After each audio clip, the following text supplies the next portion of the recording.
So let's move into the War Horde. So the War Horde is the most played version of orcs, and some would say the most figured out version of orcs. And also others would say the most chaotic version of orcs to play right now. Can end up feeling really bad because you're really lining up everything for a really good one-turn punch, one-turn activation, and just annihilation. But that's because there's so many good combos and stratagems here, and I don't think anything's wrong with leaning into that. Even if you're not looking to be the most meta person, the flex options are still really fun, and I think there's still good experimentation that can go on without deviating too much from what's being figured out for War Horde. So we're going to do some free refreshes here, but also things that I think people might want to consider. So for the cunning tactics, of course, anything that has to do with Makari's banner and Snaggas is absolutely fantastic in this detachment specifically, but also there are other detachments that can do it. But in this one, it's great because you can have Gaz's unit with 5+ lethal sustain from him leading it. And then, of course, the Snaggas can pop the strat so they can do it as well. Now, 10-man unit of Snaggas fishing for those 5+s is going to go really good into the current Catans that are going on. It was my favorite tool during the Catan catastrophe that was Catan spam that used to exist. So, a lot of the time, people will just always have Snaggas already defaulted on their list, but now they have a specific reason to have them. Of course, we have the cunning tactic of gas plus the Big Mac and 20 boys with follow me lads for that great mobility and initiative. Still very much on the menu, still going to be used. Very good into the Necron menace that is to be. Necrons hate when you can one-shot their units, and Gas with 20 boys is one of those units that can one-shot stuff like Wraiths off the table, no problem. Can destroy Catans off the table most of the time, no problem. So those two units already that we're talking about alongside is going to look pretty good into the meta. When you look into Space Marine, Gas comes with good damage and his AP as well, so he helps push through on those durable platforms and kind of melee matchups as well. Of course, amazing fight on death and art is no option for all the strats. But remember, when you are playing this 20-man mob, you also want a additional mob alongside it. So alongside Gaz, you typically want either a Zagrat unit we've been seeing or another 20-man unit of boys with a war boss and or a pain boy. And in some really niche circumstances, more recent, where people are bringing 2 additional mobs, meaning 3 mobs total. So you would have maybe a pseudo small green tide in that factor where you would bring 2 20-man units of boys along, and then Gaz's as well. So maybe 2 wagons and then Gaz's unit on foot.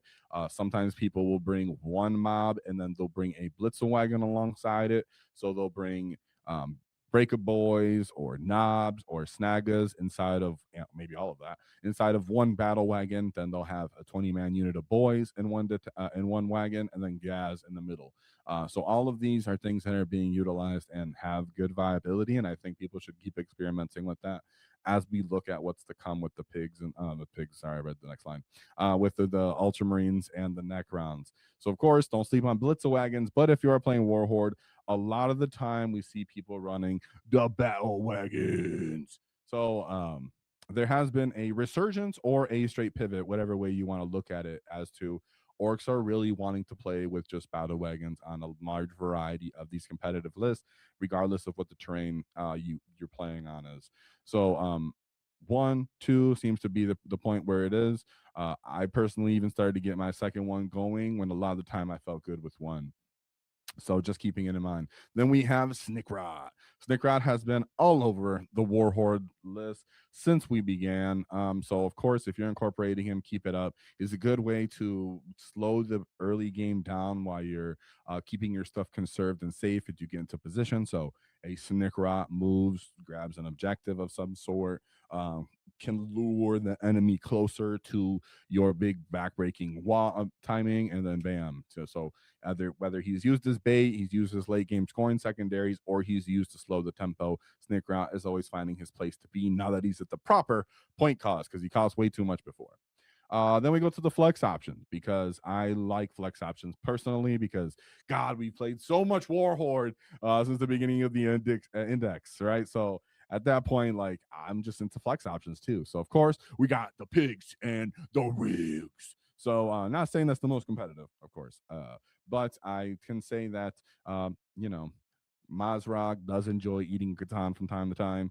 The kill rigs themselves, now that they are monsters, can actually functionally fight decently into Catan style units, and of course give additional plus strength buffs, which can help us reach certain breakpoints of the toughness going into the new Necron Menace, or if you're going to deal with a lot of T3 models and you want to move up, if you're fighting the Bulgrins, for example, and you want to get to their toughness increase.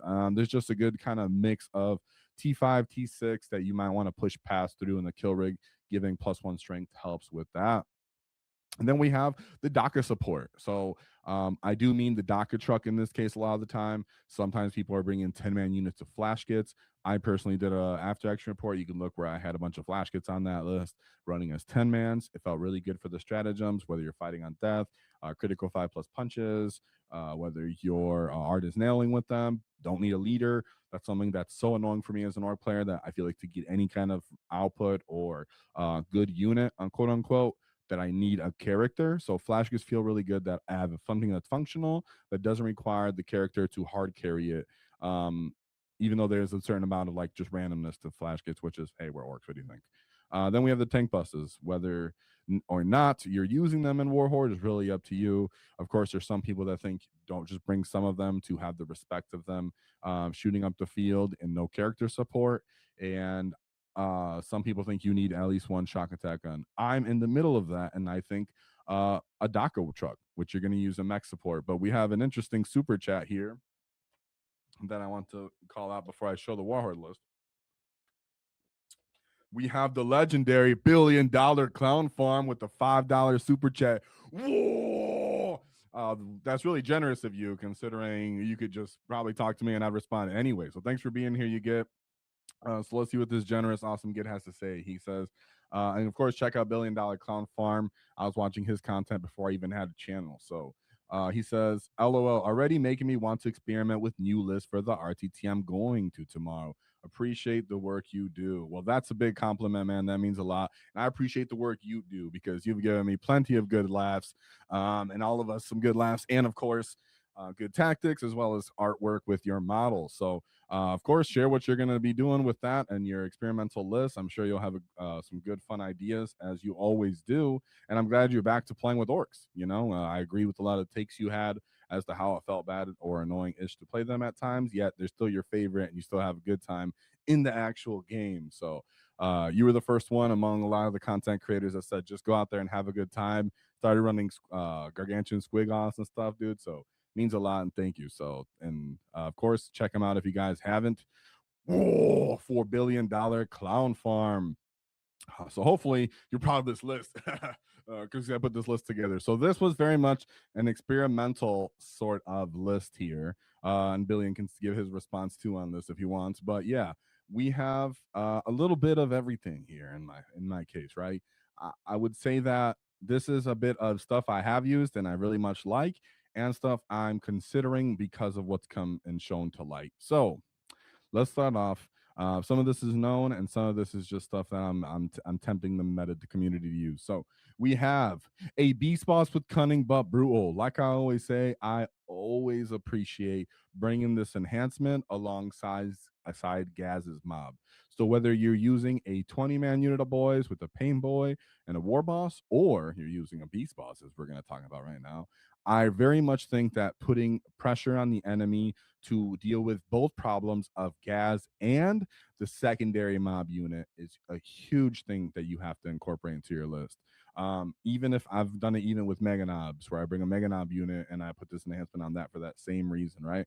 It's the problem of you have Gaz here. It's been the WAAAGH. Come fight him now, because if you don't, come fight him and this other unit now, because if you don't, this unit's going to fall back and smash you.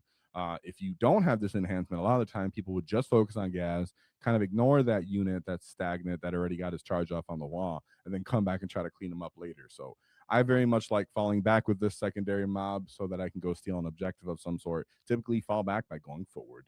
So then we have the Big Mac with Follow Me Lad. Of course, he's going alongside Ghazghkull. And then we have a boss, Snikrot, for the reasons I mentioned earlier. One baby mech, because we're gonna have a Dakka truck on this list. Then here, now the fun meat and potatoes of the list. We're all familiar that a 20-man unit of boys with the war boss and paint boy is a functional, good, side support for Gaz's mob. So is Zodgrot Wartsnagga. You know that I would put Zodgrot because I'm a big Zodgrot fan. But what I'm also a fan of, because I'm a fan of one-shotting Katans, is 20-man Snagga units. Now, keep in mind, because I'm not paying for an additional character, I also have more points. So they have a built-in feel no pain. Obviously, not as good as a 5-up, and I'm not regenerating a whole guy. And the pain boss has a little bit more damage output as well. But I am paying a little bit of a decrease here, lowering my character count. And I actually have a higher strength threshold, and I'm getting a different kind of synergistic buff because I can actually re-roll hits as we move into this meta with Gaz, right? So if I am looking to punch out and take out multiple Katans, or even one shot harder to deal with units that need more punches, Snaggas kind of break the threshold for a higher strength of getting to 6 as well. But when you're re-rolling and fishing for 5 pluses into these new Katans that have bigger bases, and you can actually get these guys into them, the 20 Snaggas and the Beast Boss with Gaz Lethal 5 plus very reliably annihilates a Catan. Now, you can say a 10-man unit might be able to do it too. That is true. But some of these knock round lists are going to have moderate to decent, respectable Overwatch units. So if they see your 10-man unit of Snaggas coming at them with the Beast Boss, and they understand this, the synergistic strategy you're using, they might Overwatch, have the tools to Overwatch. Not saying all of these destroyer type lists and such are going to have this, but they do have it between the lone op character or their warrior type units with their Teslas, where they have somewhat respectable Overwatch.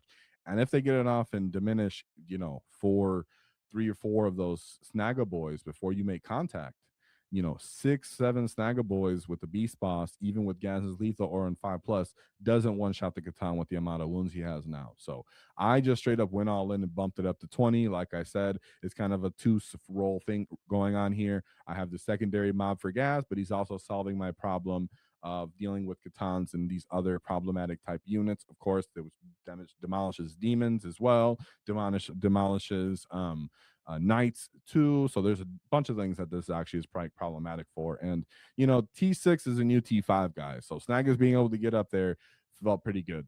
2 trucks, 1 battle wagon for the Snaggas, 1 big 10-man units of flash kits for the things I mentioned earlier. But to be honest, I'm totally cool with you splitting them to 2 5-mans, and then using them in that way, and not really trying to focus on using straight CP for them, just to have more activations. Now, 2 trucks means I also have the 2 tank buster units, so you can either stick both tank busters into 1 truck, use the mech to use firing deck on it and take advantage of its ability. You can put both, or just this 1 big 10-man unit of flash kits into 1 truck, use max firing deck ability depending on the matchup that you're going into. Or you can decide, I'm going to put 1 unit in each truck and have the same style but 2 different profiles in each of these trucks and still utilize the mech. Then the mech also acts as more of a scoring thing for you, because you're going to have all these 20-man units. You're going to have some of these elite shooting units and vehicles and stuff. So having a mech out there to still do secondaries, act as another little third unit for display of might and stuff like that, does come into play. Now, I still want my commandos. I do not like just giving up completely no man's land. So I do think that if you're playing War Horde, these kind of pressure style lists, I want to break the enemy's back. Still take your commandos. If you want to keep them safe as 5-mans to secure no man's land, stop the enemy's most important deep striking zones. That's very important for War Horde, in my opinion. When you start setting up for that go turn, you cannot let the enemy just simply choose where all of their deep strike ingressing type units are coming in, and then being able to take the initiative from you with them. So, or setting up really annoying heroics.